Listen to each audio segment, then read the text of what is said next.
Okay, so we're going to go through sigma notation, right? And sigma notation refers to the sum of a series, okay? They've used these letters N and M and I. I mean, they call it what? The index of the summation. So they call I the index, hence why they use I. You could almost think of it that index of summation, summation meaning adding the entire series up, okay? You can almost think of it as essentially I being the variable in whatever type of equation they've given us here, okay? The N and the M are the upper and lower limits of the summation, okay? So N is the upper limit,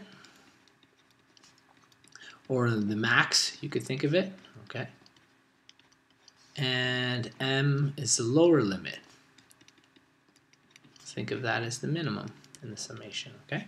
So an example of that would be like in this question here. First, let's try to figure out what each of these are. I, as you can tell, is essentially representing a variable, okay? So they're saying I is equal to, and this is the I they're talking about. This term is going to change several times. Which is the lower limit? 5. That's right, obviously, right? It's a lower number, so that becomes our lower limit. And what is our upper limit? 8. 8, that's right. 8 is our N, it's our upper limit. Okay, so we have that information.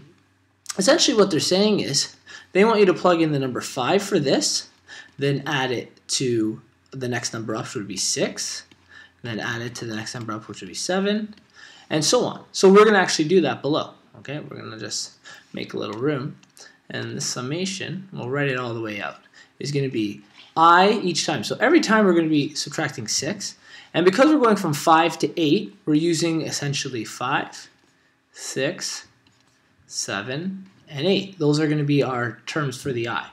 Okay? Every time we're going to be subtracting by 6.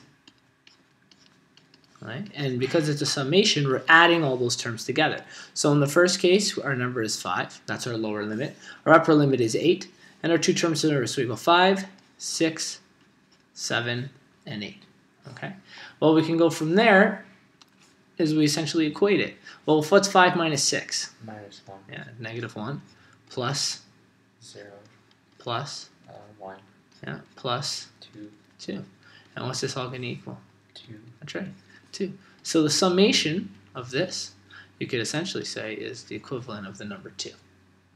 Okay? So all it is summing a whole series. We give us an equation, and we want you to plug values into that equation from the lower to the upper limit, and then see what they all add up to. That's the idea, okay, of our sigma notation. Where is it? There.